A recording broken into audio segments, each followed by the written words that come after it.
Ladies and gentlemen, welcome to the Q2 FY23 results conference call of Gravita India Limited, hosted by Emkay Global Financial Services. As a reminder, all participant lines will be in the listen-only mode, and there will be an opportunity for you to ask questions at the end of today's presentation. Should you need assistance during the conference call, please signal an operator by pressing star then 0 on your touchtone phone. Please note that this conference is being recorded. I would now like to hand the conference over to Mr. Sabri Hazarika from Emkay Global Financial Services. Thank you, and over to you, sir. Yeah, good afternoon, ladies and gentlemen. So on behalf of Emkay Global, I welcome you all to the Q2 FY23 earnings conference call of Gravita India. We have the top management headed by Mr. Yogesh Malhotra, CEO and whole-time director, Mr. Vijay Kumar Parikh, Executive Director, and Mr. Sunil Kansal, Chief Financial Officer. So now I would request management for the opening remarks, and then we can move over to the question and answer round. Over to you, sir. Thank you, Mr. Hazarika. Good afternoon, ladies and gentlemen, and thank you for joining us on Q2 and H123 earnings call today. I trust that you have had a look at the results and the earnings presentation uploaded on the exchanges. I will briefly discuss the results and we can then have the Q&A. I'm very happy to share that Gravita India has shown strong results for Q2 and H1 FY23. Before starting with the results, first let me share some strategic highlights and project updates. Company's step-down subsidiary has started aluminium recycling plant at Senegal, whose annual capacity is 4,000 metric ton per annum. An investment of rupees 3.5 crore has been made for the same, and this has been done through internal accruals. We are hopeful that this project will lead to additional revenues of approximately rupees 60 crores and gross margin of around 20%. Company's step-down subsidiary at Ghana has also started plastic recycling plant, whose annual capacity is 1,200 metric ton per annum in phase 1. Plan is to take the capacity to 2,700 metric ton per annum in phase 2. For this project, investment of rupees 1.9 crore has been done, and the same has been done through internal accruals only. The company is already having similar plastic recycling facilities in Senegal, Mozambique, and Indian plants. Further, this is in line with the company's vision of replicating the recycling business in different geographies. Gravita has done capex of rupees 44 crores in H1 financial year 2022, and the capex for the rest of the year is expected to be around rupees 30-35 crores. Let's now discuss the operational performance. Gravita has increased its lead capacity by about 6% in H1 FY23 from around 159,000 metric ton to 168,000 metric ton. We are positive that we will reach total capacity of 425,000 metric ton by 2026, including all the existing as well as new verticals. Volume growth.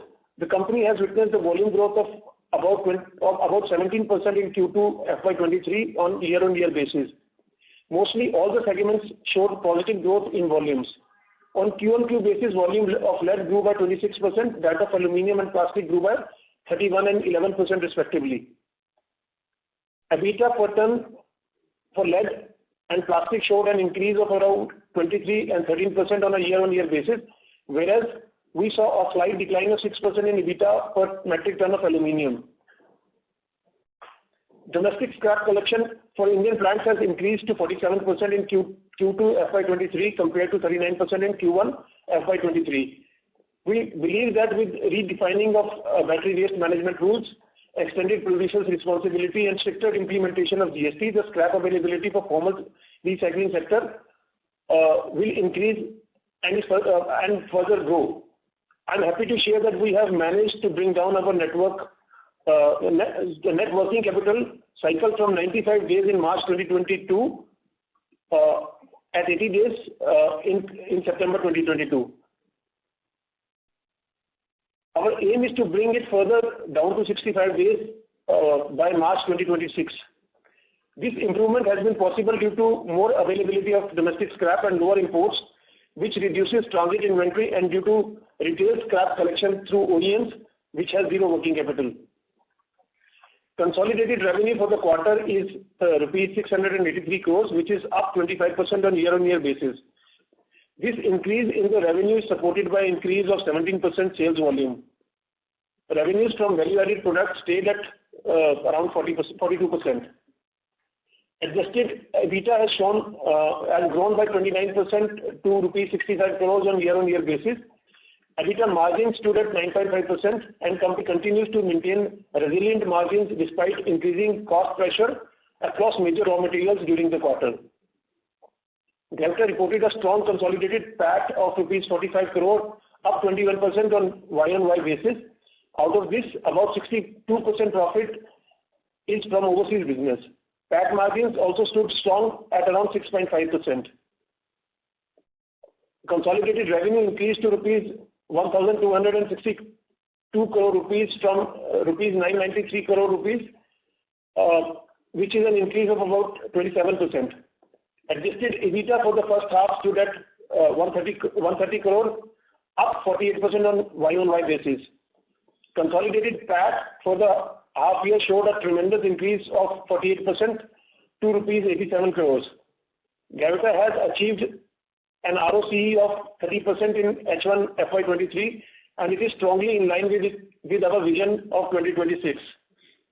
I would also like to inform that we have reduced our debt by around 90 crore rupees in H1 financial year 23.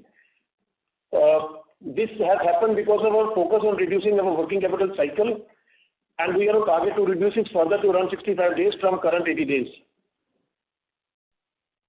Thank you everyone for joining us for this call. As you all know, we have a clear vision for 2026 and are optimistic of growing in the future by exploring new opportunities. So I would now like to open the floor for question and answers. Thank you very much. We will now begin the question and answer session. Anyone who wishes to ask a question may press star and 1 on the touchtone telephone. If you wish to remove yourself from the question queue, you may press star and 2. Participants are requested to use handsets while asking a question. Ladies and gentlemen, we will wait for a moment while the question queue assembles. Reminder to the participants, anyone who wishes to ask a question may press star and 1 at this time.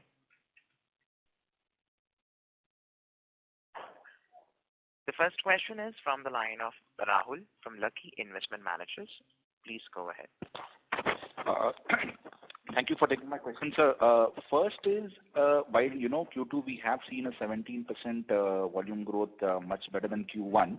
We're still short on the 25% target that we have given out. So how do you see H2 panning out? And in general, FY24, 24-25, are we still holding out that 25% volume growth story out here? Actually, there were certain setbacks for us in this quarter. Number one is that our Sri Lanka plant was not working at full capacity because there were certain issues in the country itself. And apart from that, certain projects got delayed because of, Chittoor expansion and Togo expansion, which were supposed to happen in Q2 this year, got delayed and would probably start functioning in Q3. So that has delayed some of the volumes that we were expecting in Q2. But going forward, we believe that we are in line with our targets of getting 25% volume growth year on year till 2026. So, sir, within the three segments, if you could just give us a sense, lead, first half we have done about roughly 56,000 crores. The year target was about 1,20,000. Will we be kind of, that 1,20,000 target still stands? Yeah, the volume growth of 25%, Rahul, may not be on a year-to-year basis. It may be 20% and it may 20% to 30% on year-on-year basis. But on a 3-year basis, 2026, definitely 25% volume growth on a CAGR basis, that will be there, considering this capacity expansion at different locations. Great. So next question was on the gross margins. While Q1 was very high gross margin and you had clearly mentioned that those were not sustainable, should we take this 20-21% kind of range as the going range for going ahead? Correct. Q2 gross margin is the sustainable one.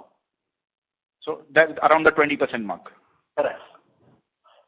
So even if as you go along and add more products to your portfolio, this number is not likely to change. No. It may be slightly positive because of more volumes, more value-added products, and more contribution coming from aluminum and the plastic one. So as soon as there will be more volumes on that, there may be some upside, but not the downside. Okay. And so third, before I join the queue back again, in the cost structure side, we saw both the employee expenses going down Q on Q and the miscellaneous one also going down Q by Q. Anything one-off out there, or this is just normal? So employee cost in Q1 also reflected some incentives given, based on the performance to employees for extraordinary performance of last year. Okay. So that was an exceptional part. Okay. It's a Q1. In Q1. But Q2 is normal one. Q2 is normal. And on the miscellaneous expenses side, that also seems to have gone down from 57 crores to 40 crores. Yeah, so miscellaneous expenses include sometimes some part of like hedging losses also sometimes. Okay. But this time, because it is on the other income side, whenever it is on the expense side, that is shown under the miscellaneous expense. But this time it is on the income side, so miscellaneous expenses in Q2 is the actual one. Is the actual one. So this is the normal run rate that we are talking about, both the both the employee cost and the miscellaneous ones. Correct. Great, sir. Thank you very much. I'll come back for more. Thank you very much. Thank you. The next question is from the line of Mitul Shah from Reliance Securities. Please go ahead. Sir, thank you for giving opportunity and congratulations for strong performance. Sir, I have first question on average realization. As volume growth is 17%, revenue growth 25%, so roughly 7 to 8% increase in realization per ton. So is it because of the product mix change as overall plastic contribution has come down and other lead aluminum has increased, or because of the price increase? So how much would be because of the product mix? How much would be because of the price increase? Yeah, mostly, Mitulji, is because of the metal prices. It is that lead prices came down in this quarter, so it came down from the realization of our lead came down so in case of lead it is slightly better, but in case of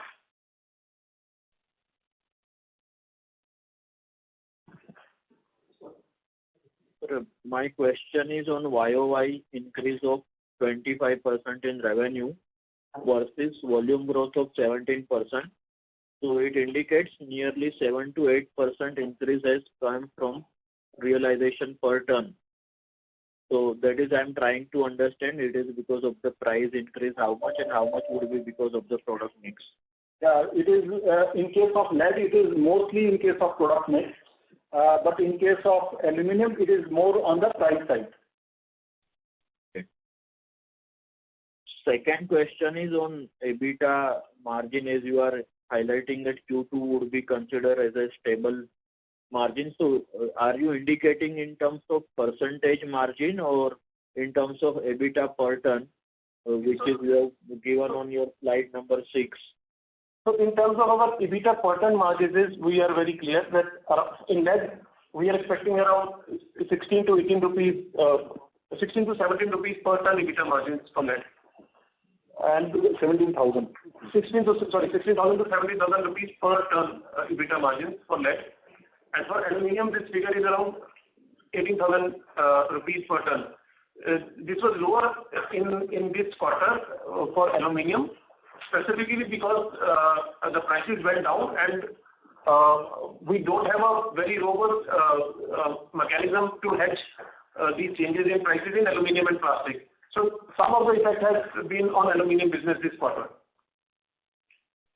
So your biggest segment is lead, wherein you are indicating that current Sustainable margins going forward also. So current margin of 19,000 is also still too high even after correcting from Q2 level. Our 19,000 is basically because of Q1, where we had certain arbitrage opportunities in India. Therefore, we diverted some of the goods from overseas market into Indian market, which was giving us a higher realization. So that was specifically because of the first quarter. Whereas 17,000 rupees that we got in Q2 is the sustainable realizable volumes. But sir, as per your presentation, Q2 margins are 19,000 and Q1 margins are 21,000 or almost 22,000. So that is why I'm asking that even Q2 margins are 19,214 you indicated in your PPT, and in a call you are indicating 17,000 is sustainable. So probably further 12-13% decline from current level you are expecting. This is what you want to say? 21,000 is for H1. So 21,000 is for H1 and 17,000 for Q2. I think there must be some mistake. I mean, let us see if we will answer it later on, sir, specifically. Okay, presentation slide says this. H1 margin is 17,000. Okay. And Q2 margin is Q1 margin was 21,000. Okay, that's right. Okay, thanks, sir. Thank you. The next question is from the line of Vaibhav Chukhani from Enam Holdings. Please go ahead. Hi, Yogesh Sunilji. Hi. Hi. So just a few questions. Do you have any updates on the plastic recycling legislation? The legislation and EPR rules have been notified, and people have started getting registration for under regulations of EPR in case of plastics, and there is that particular penalty part where EPR is not done by the manufacturer or producers. That implementation is yet to be finalized. So I hope in time to come that will take place, because they have created one portal at the Central Pollution Control Board. So that portal is under collection of data of producers and recyclers. So it should take another 3 months in case of plastics. Okay, thank you. And in terms of just currency impact, especially what we're seeing from the African countries, how has that been this past quarter, and do you see any major hiccups going forward? Sir, we have very little or no impact on changes in currency in African market, simply because whatever we are buying in that country is bought in dollar terms only. So we price it at dollar terms, all the inventory that we buy in that country, and we don't consume any inventory locally. We export everything, and that again is sold in dollar terms only. So any increase or decrease in the currency will not impact us. Okay. Except for local expenses or local wages that we give there. Right. And with regards to the Indian OEM business, have you seen any changes in margins over there? No changes in quarter on quarter basis, but it will take time for these changes to happen. On a quarter to quarter basis, it's still in the same line actually. Okay. Thank you. Thank you very much. Thank you. The next question is from the line of Kinjal from Quantum AMC. Please go ahead. Hello. Hi. Thank you for giving me the opportunity, and congratulations on the strong results. Sorry to interrupt you, Ms. Kinjal. The audio is not clear from your line. Please increase the volume of your device. Is it better now? Yes. Yeah. All right. So congratulations on strong results. My first question is on the part where you mentioned that we have successfully reduced the debt by around 90 crores in H1. So could you please share the strategy around it, and how would be reducing the debt further going forward? Yeah. So Kinjal, there was the strategy is that we are going to increase the volume from the domestic scrap, which major part of scrap in domestic is coming from OEMs, where we don't need to pay for that scrap through which we are getting from the OEM, which is coming from the retail automobile sector. So we are going to increase that share for Indian business, Indian recycling business. So as soon as we have that more volumes coming in from that sector, the working capital requirement for the incremental business is going to be not that much.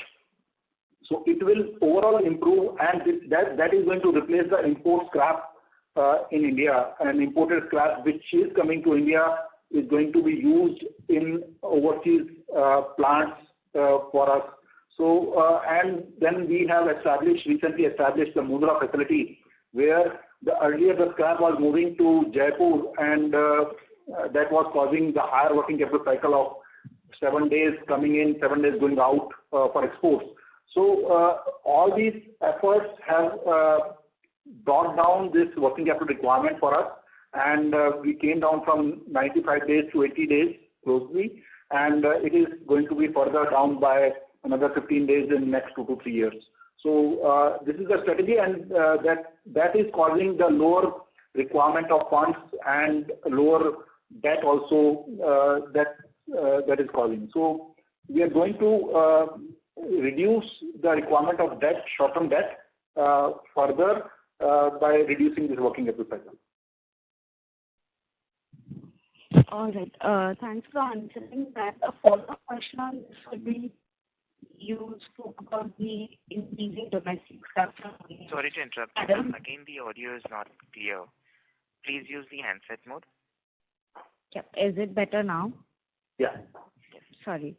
Touching on the increasing domestic scrap from OEMs, currently, how much percentage of the scrap that we are importing or we are getting from the domestic OEMs, or do we get everything from international OEMs tie-ups?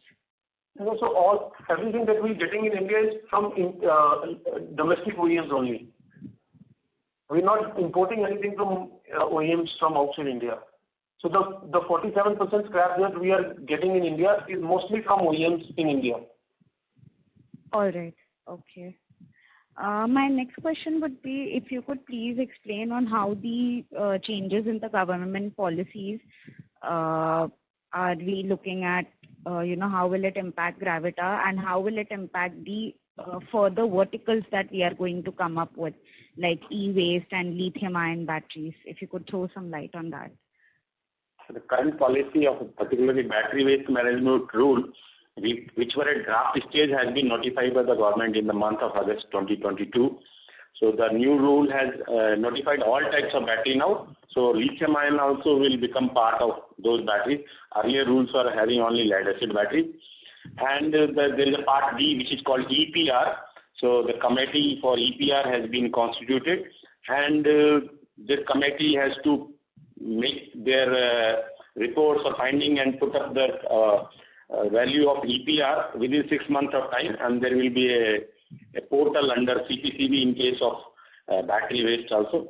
So rules are in place in case of a battery, if we talk about, and the EPR will be in process in another 6 months time. So to answer your questions further, all these rules basically are to, whether it is EPR or battery waste management rules or end of life for vehicles, all these rules are basically to bring all the recycling in a proper manner in organized sector in India.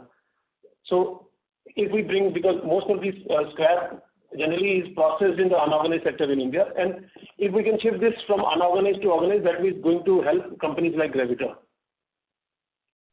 Understood. Thank you so much. And just last question from my side would be, if you could share your views on pricing of lead, aluminum and plastics in the second half, and are we looking at hedging opportunities for materials other than lead? So basically in lead it is very simple to hedge because it's available on commodity exchanges, whether it is LME exchange or MCX in India. so it's very easy to kind of hedge that metal. Whereas plastic is coming in various forms. It's not one standard plastic that we buy. We buy PP, and PP also are of different grades. So it is very difficult to hedge that because it's not sold on, or it's not available on exchanges. Similarly, for aluminium also, we are not doing pure aluminium. We basically are into aluminium alloys, and that is also not currently available to be exchanged on exchanges. But we are putting in an effort to register alloys of aluminium in MCX also. It may take probably 6 to 9 months going forward, but once that happens, then it would be very simple for us to hedge alloys also in India. Understood, sir. Thank you so much. Thank you. The next question is from the line of Keshav from Raxon Investors. Please go ahead. Hi, good evening, sir. Thanks for taking my question. So firstly, are we keeping a tab on the new EU waste shipment rules that might come in, and how it might affect the scrap movement going forward? And do we have an opinion on how we'll stand or might fare if they indeed go ahead with the proposals? Yes, as of now, that import from EU to India is very less, particularly in case of lead scrap.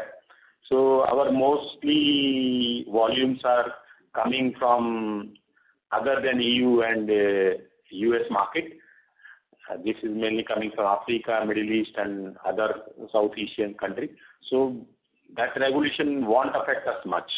And our overseas plants are sourcing scrap locally, so that 40% volume will be affected almost nil, and this rather 60% has another 50% from overseas business, and we had hardly very much percentage of our scrap coming from the EU market. And on the sales side also, although we sell into European Union, but the thing is that we are only looking at from the demand point of view, but also in the supply side also, you must have seen that there are quite a few smelters that are closing down because of energy issues. So there will be disruptions from the supply side also. So we believe that this will give us opportunity to supply to EU. Better up to supply in EU going forward.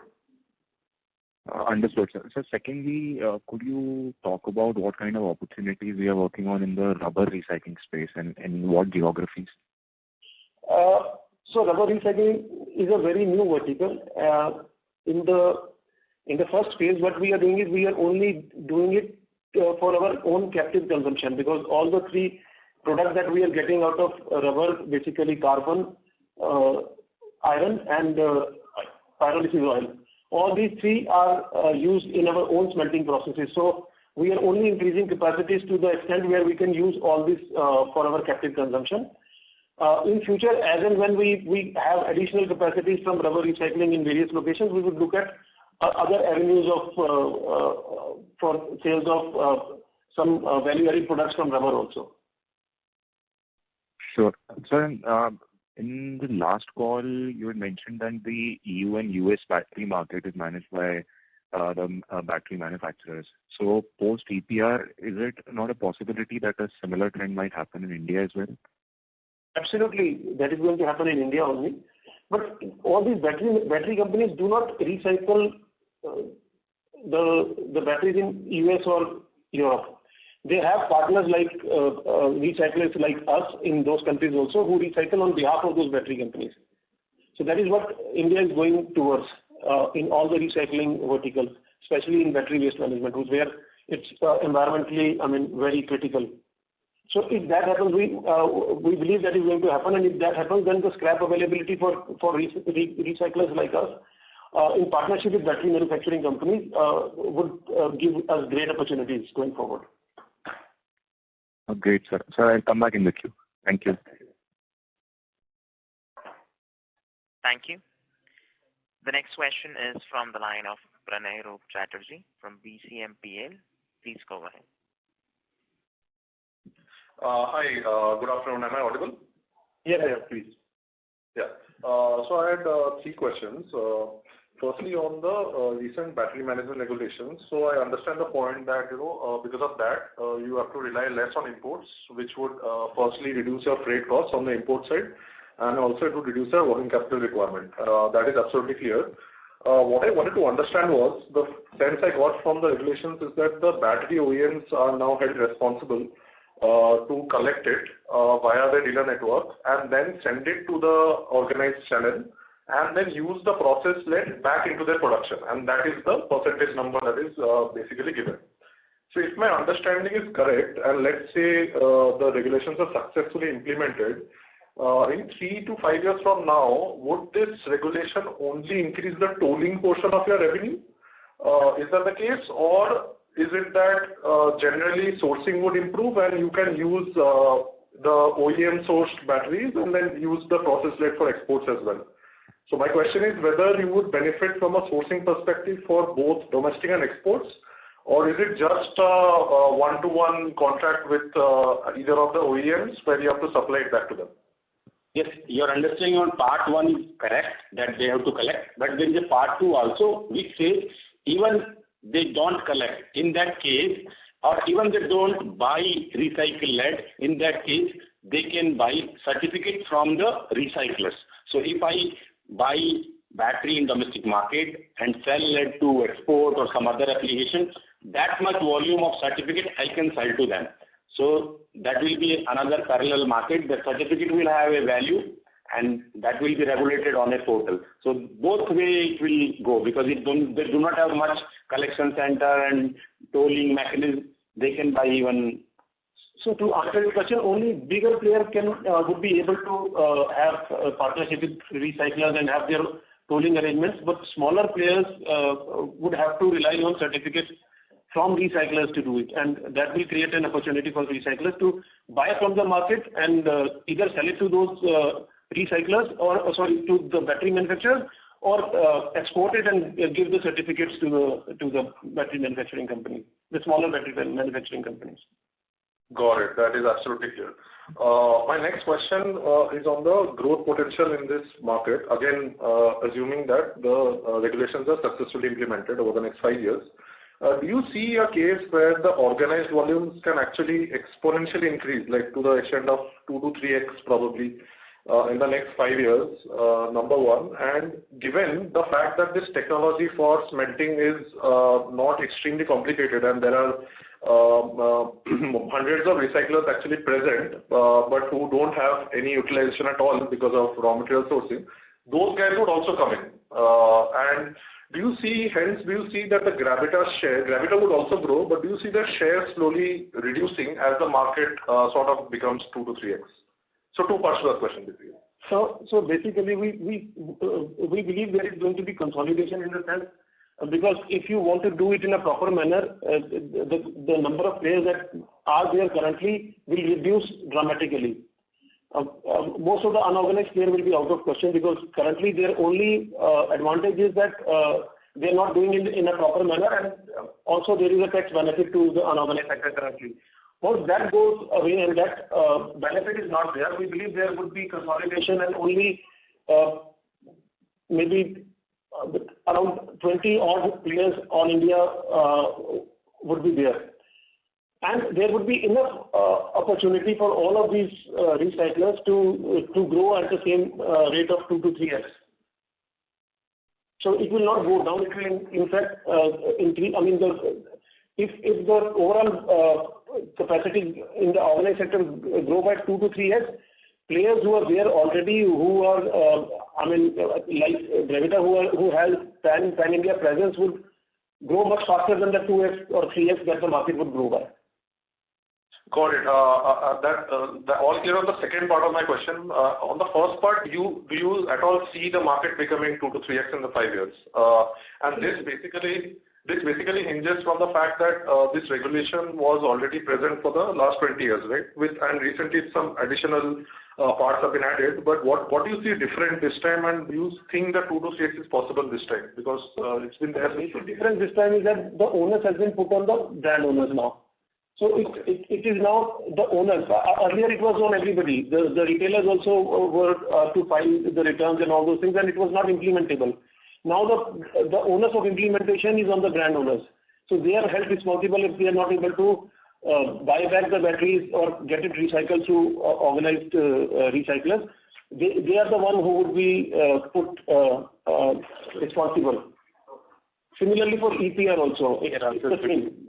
So once you do that, then it becomes more implemented, and we are looking at it. I mean, in the past 1.5, only in the last month has these been notified now, the rules. But we have seen the impact happening much before that. All the big players have started looking at ways to start collecting back the batteries, and it has started.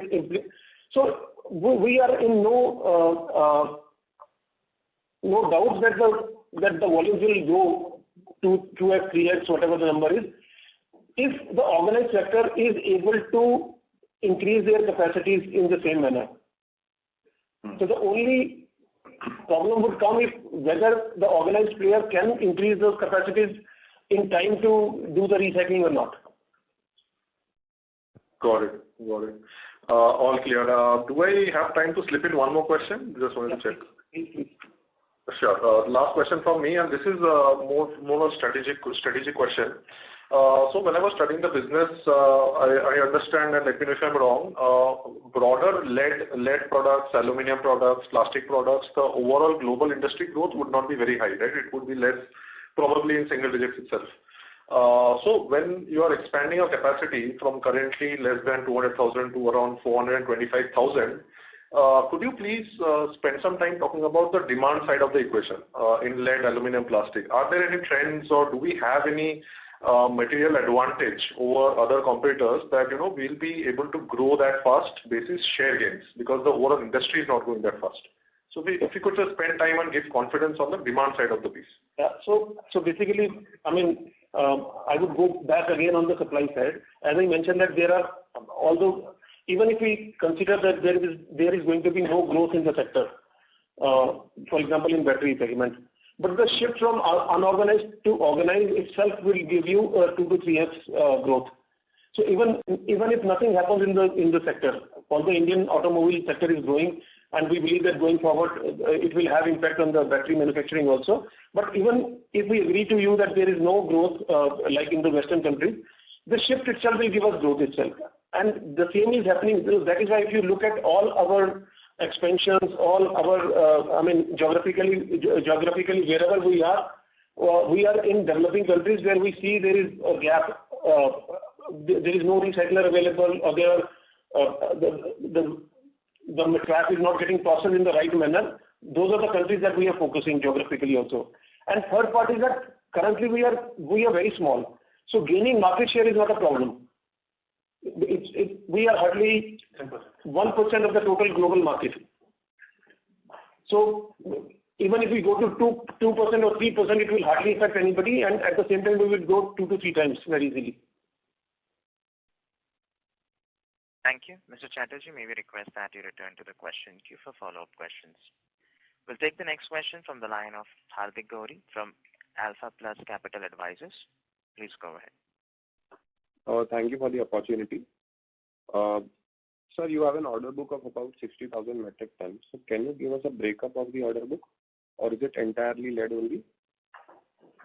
Yeah, so majorly the order book consists of the orders for the lead vertical, because we have some certain contracts with the OEMs also, and certain contracts with the traders like Gujarat, Glencore and others. So the major part of 80 to 85% consists of lead, and then some part of aluminum and plastic also. So basically, because we are not hedged in aluminum or plastic, we generally don't take orders beyond a particular period. Whereas in lead, because we are hedged, we can take orders, we can have annual contracts with customers. All right. And sir, in your presentation, you have mentioned that you'll expand the capacity to 425,000 metric ton per annum by 2026. So can you share the breakup of between the segment, as in how much will be lead, how much will be aluminum, and how much will be plastic? It will be helpful. Yeah, this capacity of 425,000 tons, so we target approximately lead should not be more than 70 to 75%. So that's the target. We are going faster than the lead for aluminum and plastics. All right. That was helpful. Thank you. That's all from my side. Thank you. The next question is from the line of Tushar from Athena Investments. Please go ahead. Yeah, thank you for the opportunity. Is my voice clear? Yes, please. Yeah, I just wanted to understand your business model.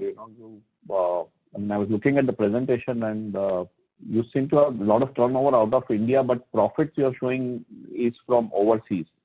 So can you just explain how you do sourcing and how processing happens and where do you sell?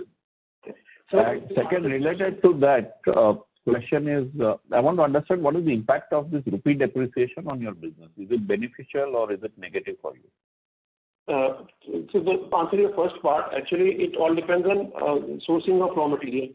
In all the overseas territories, wherever we are present, we are using local domestic scrap, whereas the model in India was to import scrap into India and then process it. So a lot of value was getting diluted in logistic cost itself. Whereas what now we have started doing after this battery waste management rules coming into picture is that we have started sourcing more local scrap, and that will probably increase the profitability of Indian plants also. But at the same time, the scrap is cheaper per se overseas as compared to India.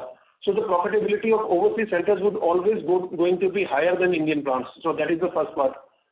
And also wherever we are geographically present, they enjoy certain benefits. Like for example, Ghana and Concall plants have certain tie-ups with European market where they are exempt of import duties.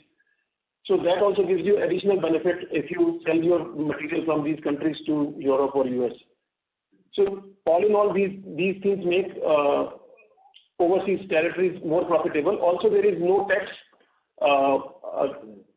because most of these are free trade companies, and we have 0% tax in most of the overseas companies. So that also gives you additional delta. That is the first part. What was the second part, sir? Is the rupee depreciation beneficial for you, or is it negative, since you are importing scrap? So it does not impact us because when we import scrap, we also export equivalent amount of lead. So it's in dollar terms only. But there are times when we see that Indian market is better. During those times, if there is an additional delta we get by selling into Indian markets, we make use of that and collect some arbitrage over it. But otherwise, we can always sell it back in dollar terms. So there is no impact of rupee depreciation. So you source scrap internationally, bring it to India, process it, and then sell it, right? That's yes. What export it. Then export it. I also saw that you set up now processing plants abroad, and the investment doesn't seem to be much. So, I mean, is that the model going forward, that you would set up processing plants there only, and then, because it's a recycled material, it can be sold anywhere, right? So, no, we have our own plants in other countries also, and we are increasing the capacities also, and we keep on putting new plants also. For example, we are putting up a new aluminium recycling plant in Togo in this quarter also. So we are increasing our capacities overseas also. But to answer your question, we can't put up all the plants in all the countries because certain countries there is not enough scrap available. So from those countries we would like to bring it to India. Okay. And in other countries where the scrap availability is there and we get some advantage in processing the material in those countries, we put up our own plant. So. But you could put up a larger plant in Africa, for example, in Ghana or something. So we have done. We have done. The Ghana plant currently is one of our biggest plants because we can source scrap from adjoining countries in Ghana. So that is why we've increased the capacities in Ghana, and it's currently around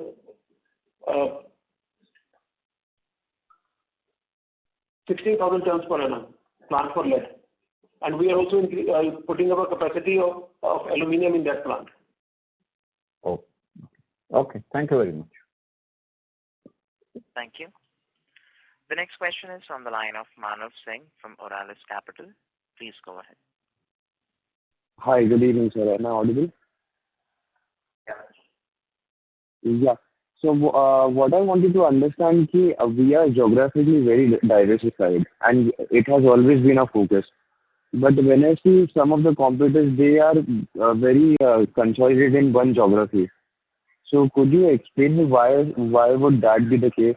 And why would they not go outside India to overseas, similar to Ghana, Senegal? Sir, I think in scrap business, it's always better if you can be as close to the scrap generation as possible, because logistic cost kind of mitigates the scope of increasing capacities. So it's a give and take, but I think having numerous recycling plants across geographies is always going to be a better option.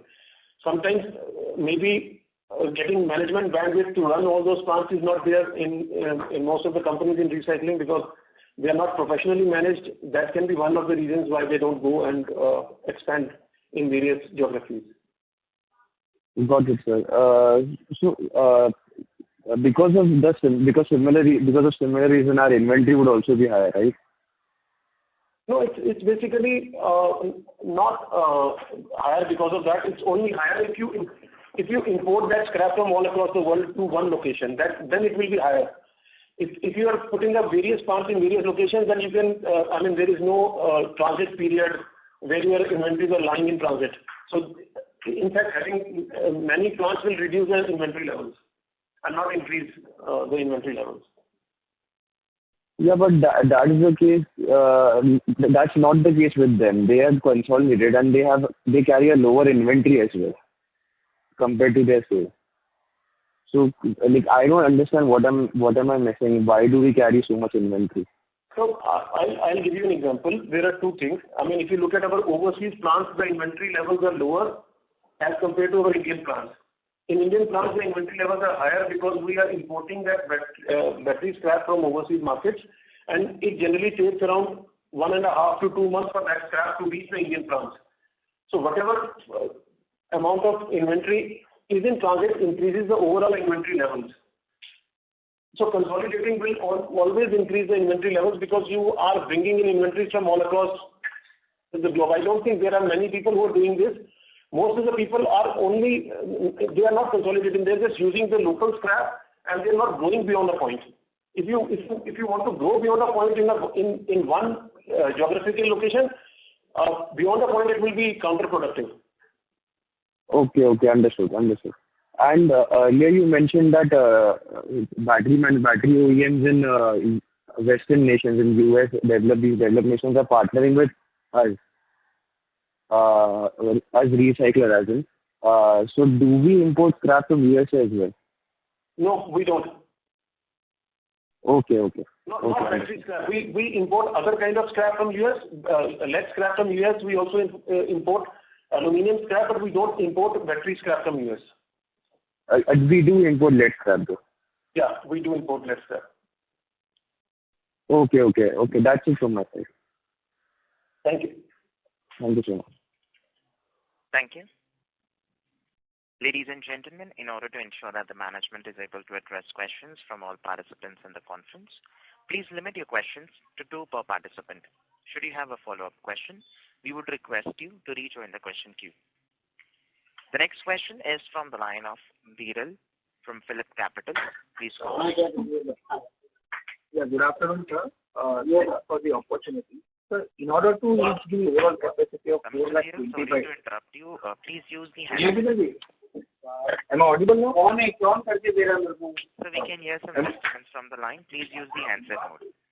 Okay. So I just wanted to ask, sir, in order to reach the overall capacity of 425,000 by FY26, what could be the capex guidance for it?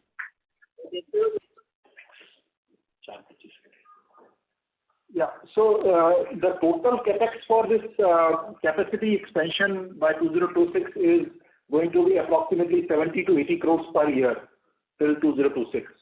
And there will be certain new verticals also.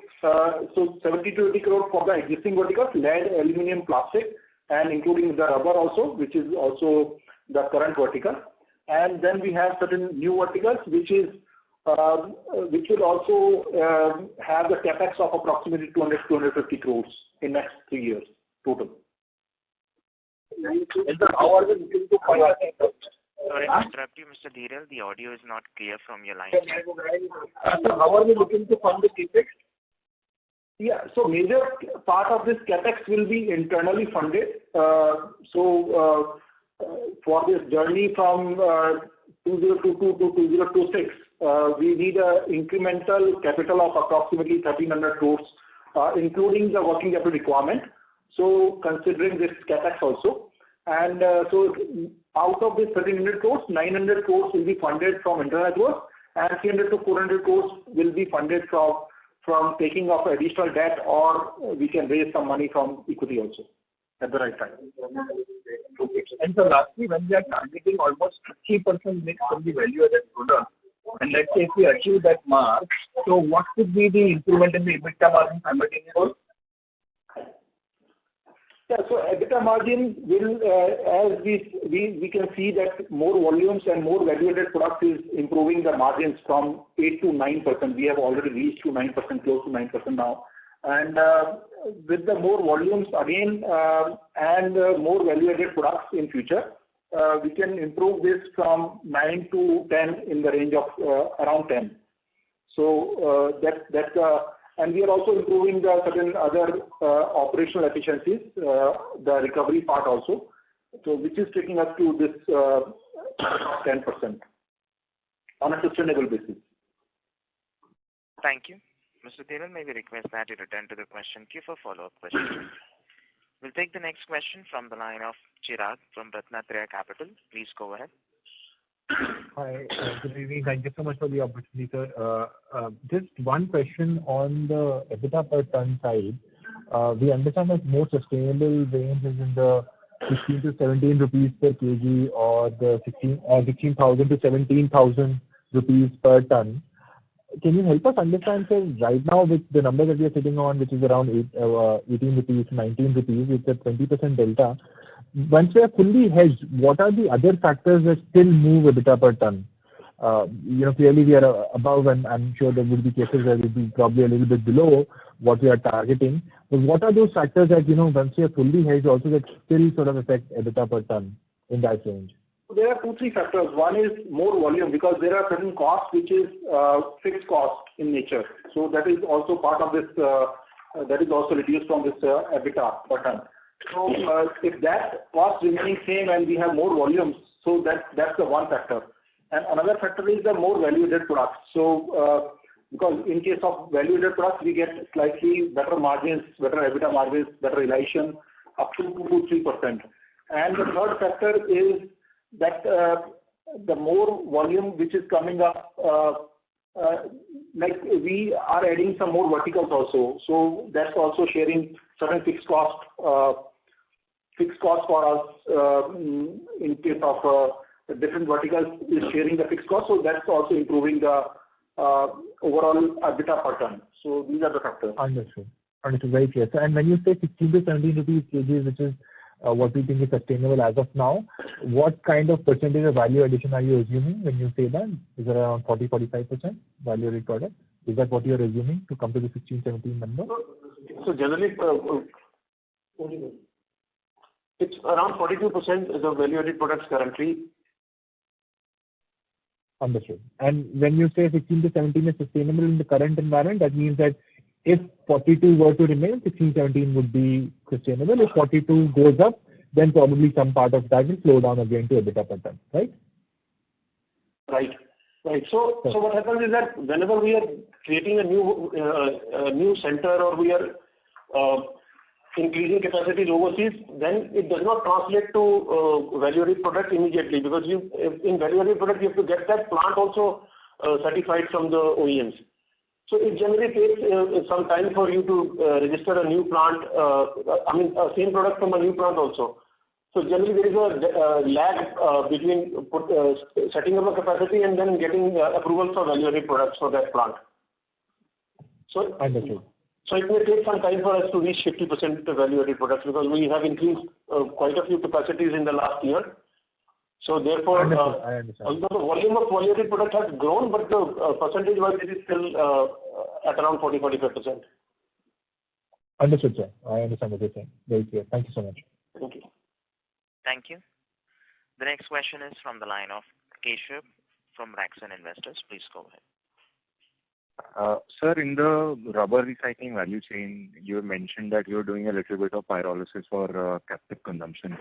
But indicatively, when we expand the rubber business going forward, would we be focused only on more value-added business such as reclaimed rubber, crumb rubber, and the likes instead of pyrolysis? Or would pyrolysis also be a focus? So we would be going in for, by the way, crumb rubber is not as, it does not add value as much as pyrolysis oil does. But definitely going forward, we would go into other usages of rubber recycling, other products coming out of rubber recycling. Because pyrolysis oil has a limitation in the sense that we can only use as much as we can consume. Beyond a particular point, we'll have to go and look for other opportunities in tire or rubber recycling. Part of it would be crumb rubber, but then maybe other usages also we are looking at, like carbon black also. Sure. So, and lastly, sir, you mentioned some time back about having incentives, say, when you export to EU from Ghana due to the duty structures. But would that not come under threat with EU waste shipment rules, or would the demand side be fairly insulated when the point of scrap origin is not EU? As I mentioned, I think you're talking about demand from EU, right? Yes, yes. So as I mentioned earlier also that from the supply side also, the production of metals in EU has come down because quite a few smelting units are shut down in the past few months because of lack of fuel. So overall, if you look at the demand supply gap, there is still higher demand than supply in those regions. So and going forward also we believe that, and because there is no entry tax from countries like Ghana and Senegal, so we will be quite competitive in supplying to these markets. Sure, sir. Thank you. Thank you.